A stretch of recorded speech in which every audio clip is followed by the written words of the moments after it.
Hello friends, welcome to our channel toppers education point.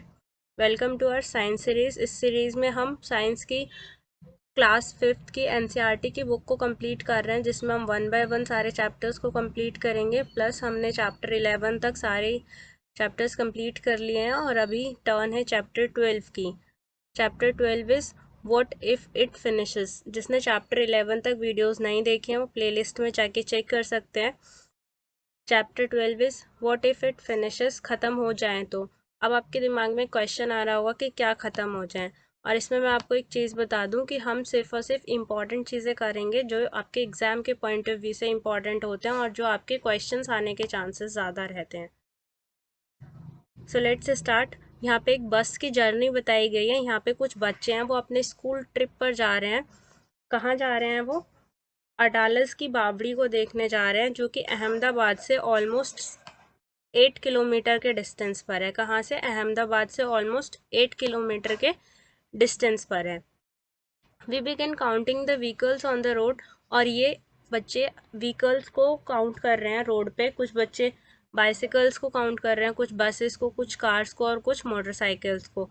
तो जिसमें से अब्राहम है वो बाइसिकल काउंट कर रहा है, दैट मीन्स साइकिल काउंट कर रहा है, और वो बोर हो रहा है। तो यहाँ पे इन बच्चों को कहीं पे ज़्यादा ट्रैफिक दिखता है, तो जैसे एक चौराहा आता है, वहाँ पे जो ड्राइवर होता है वो ब्रेक लगा देता है और सारे में जो है हर तरफ से शोर शोर आ रहा होता है। और एक बच्चा रिक्शे में बैठा हुआ, उसको खांसी आ रही होती है और बच्चों को काफ़ी ज़्यादा ये चीज़ें अमेज कर रही होती हैं कि इतनी सारी गाड़ियाँ कैसे हैं यहाँ पे। और जो स्मेल आ रही थी वहाँ से, it came from baba's tractor in the village. वो बच्चे को वो जो स्मेल थी वो सिमिलर लग रही थी जैसे उसके बाबा के ट्रैक्टर से आती थी उसके गांव में।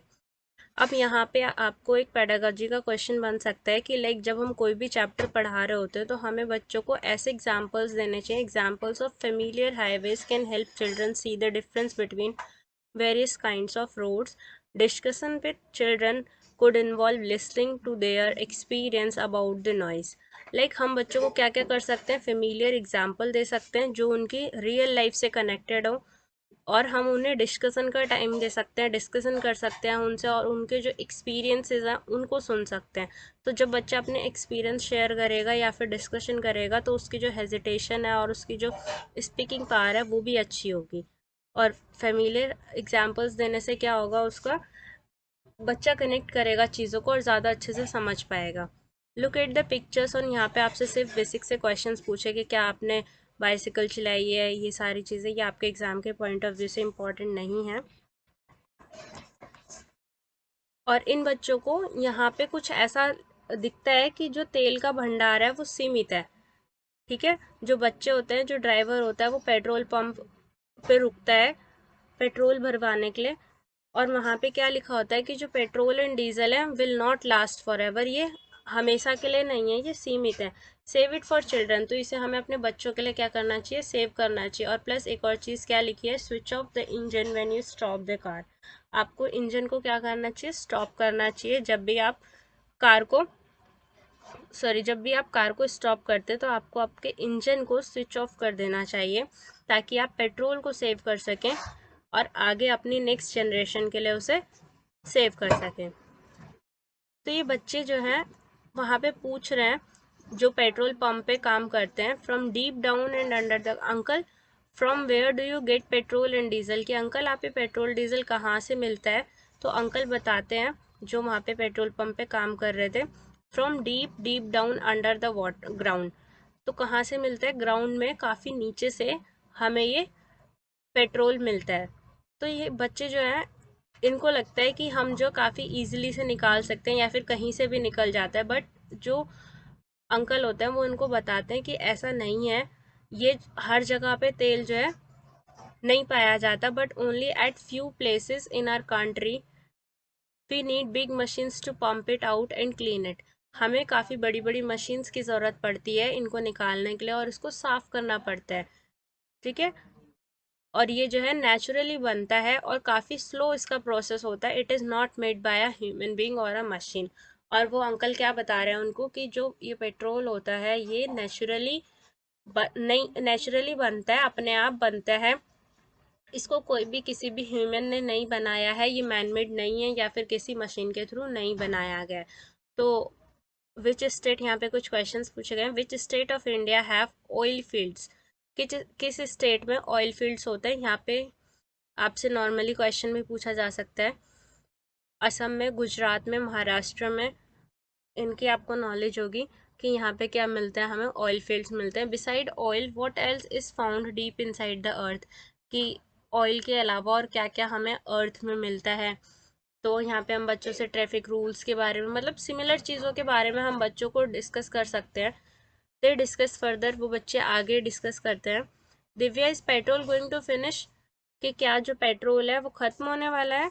पोस्टर पर लिखा था कि भंडार सीमित है। पेट्रोल जो है, petrol is not going to last forever, petrol क्या है, सीमित है, हमेशा के लिए नहीं है। तो वो अंकल उनको बताते हैं, it doesn't get made as fast as we take it out, कि हम जितनी तेज से तेल निकाल रहे हैं उतनी तेजी से वो बन नहीं रहा है, तो इसके लिए लाखों लाखों साल लग जाते हैं।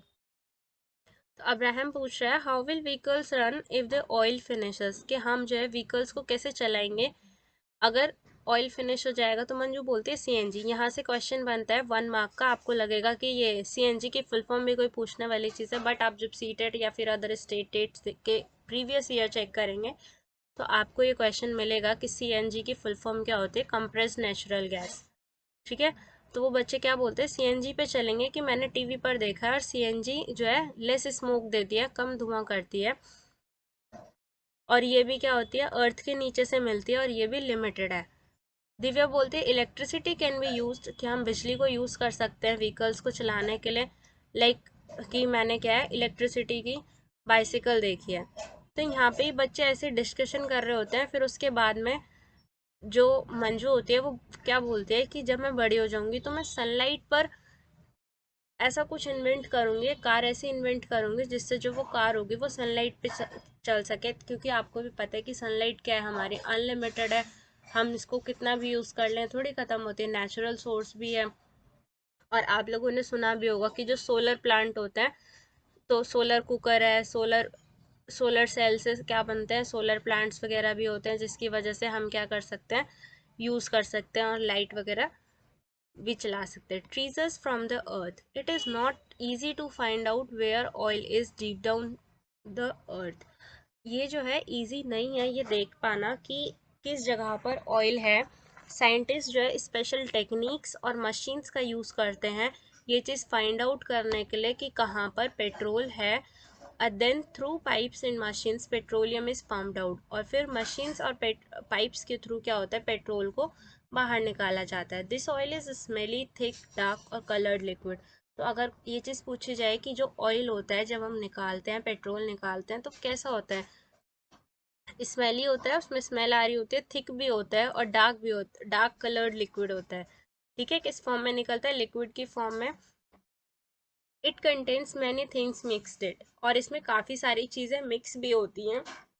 To clean and separate these it is sent to a refinery, और इसको साफ करने के लिए और अलग अलग चीज़ों को सेपरेट करने के लिए, ताकि जो इसमें इम्प्योरिटीज़ वगैरह हैं उन्हें हम निकाल सकें, इसको कहाँ बेचा जाता है, रिफाइनरी। अभी क्या आपने रिफाइनरी के बारे में सुना है, आप जानते हो रिफाइनरी होता क्या है।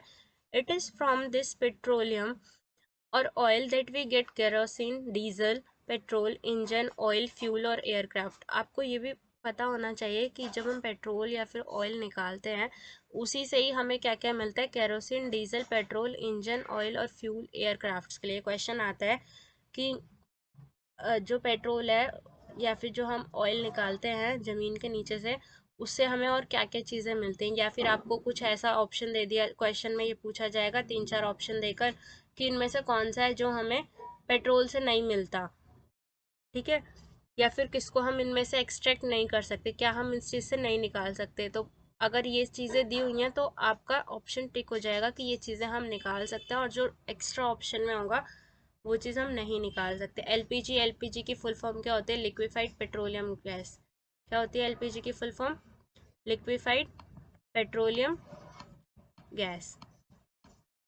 ठीक है, नेक्स्ट है आपका यहाँ पे, और it is also use in making several other things like plastic and paint. देखिए हवाई जहाज, यहाँ पर एक स्टोरी दी गई है जो कि हरियाणा की है, जिसमें ये जो बच्चे हैं, she spend many hours collecting woods for the chulha, और ये क्या करते हैं, काफ़ी सारे अपने जो दिन के घंटे होते हैं वो चूल्हा जलाने में निकाल देते हैं, ये खर्च कर देते हैं।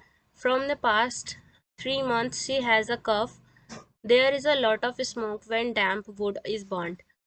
जो धुआं होता है, यहाँ पे एक बच्चे की कहानी सुनाई गई है जो कि दुर्गा है, हरियाणा में रहती है वो, और वो काफ़ी सारा वक्त अपना चूल्हे की लकड़ियाँ वगैरह इकट्ठा करने में निकालती है, और उसकी बेटी को भी उसकी मदद करनी पड़ती है। और दुर्गा को कई महीनों से क्या है, खांसी है, और सीली हुई लकड़ियाँ जलाने से धुआं भी होता है। आपको पता होगा कि जो इनकम्प्लीट कंबशन होता है उससे क्या निकलती है, कार्बन मोनोऑक्साइड निकलती है, और जैसे हम लकड़ियाँ वगैरह जलाते हैं उससे CO और CO2 निकलता है, जो कि हमारी हेल्थ के लिए और एनवायरनमेंट के लिए क्या होता है, हार्मफुल होता है। CO2 का फॉर्मूला क्या है, कार्बन डाइऑक्साइड का फॉर्मूला क्या है, CO2, और CO मतलब होता है कार्बन मोनोऑक्साइड।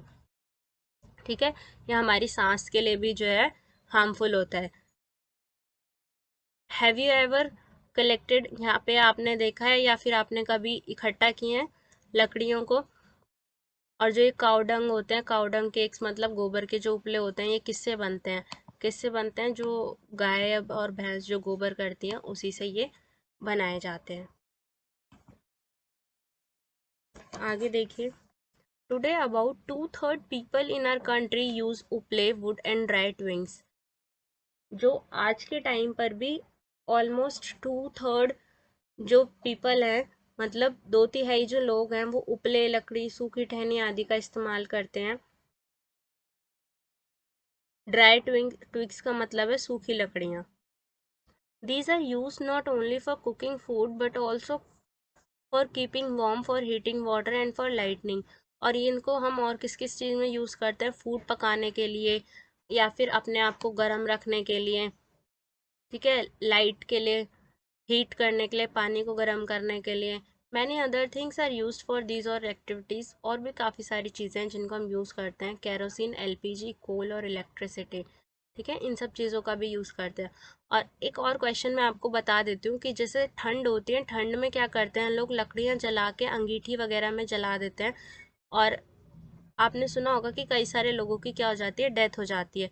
तो वो क्यों होती है, अगर उन्होंने रात में ऐसे जला के छोड़ दिया तो जो धुआं होता है, धुआं धीरे धीरे पूरे कमरे में फैल जाता है, और उसमें क्या निकलती है, कार्बन डाइऑक्साइड, कार्बन डाइऑक्साइड भी निकलती है और कार्बन मोनोऑक्साइड भी निकलती है। ठीक है, जो तो ये जो CO होती है, ये हमारे बॉडी में ज़्यादा रिएक्शन करती है, और जो CO होती है ये पॉइजनस गैस होती है। दैट मीन्स जो कार्बन मोनोऑक्साइड गैस होती है ये पॉइजनस होती है, जिसकी वजह से लोगों की क्या हो जाती है, डेथ भी हो जाती है। इसीलिए हमें मना किया जाता है कि हमें जलाकर ऐसे नहीं छोड़ना चाहिए, क्योंकि ये जानलेवा होता है। यहाँ पे ये कुछ ग्राफ दिया हुआ है कि किस किस तरीके से यूज़ किए जाते हैं। जैसे पहले था 1976 में, पहले उपले और लकड़ियाँ ज़्यादा यूज़ की जाती थी। ठीक है, और ये क्या है, LPG और केरोसिन, कोल, इलेक्ट्रिसिटी। तो अभी जो क्या है, उपले और वुड का जो है ये थोड़ा कम हो गया है यूज़, और LPG और केरोसिन का थोड़ा बढ़ गया है, कोल का भी घट गया है, और इलेक्ट्रिसिटी का यूज़ जो है बढ़ गया है। तो मतलब इन चीज़ों का, उपले और वुड का यूज़ जो है अभी थोड़ा कम होने लग गया है। कब कब का दिया गया है, 1976 to 1996। सो फ्रेंड्स, इसमें इतनी ही चीज़ें आपकी इम्पॉर्टेंट थी। अगर आप लाइन टू लाइन इस चैप्टर को पढ़ेंगे या फिर खुद से भी पढ़ने बैठते तो आपको काफ़ी ज़्यादा टाइम लग जाता है। यहाँ पे आप विद इन 14-15 मिनट्स आप अपना एक चैप्टर फिनिश कर पा रहे हैं, और प्लस आपको एक्स्ट्रा क्वेश्चंस भी जानने को मिलेंगे।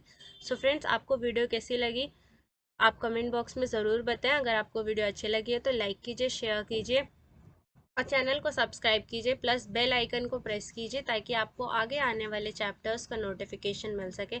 सो बाय बाय एवरीवन।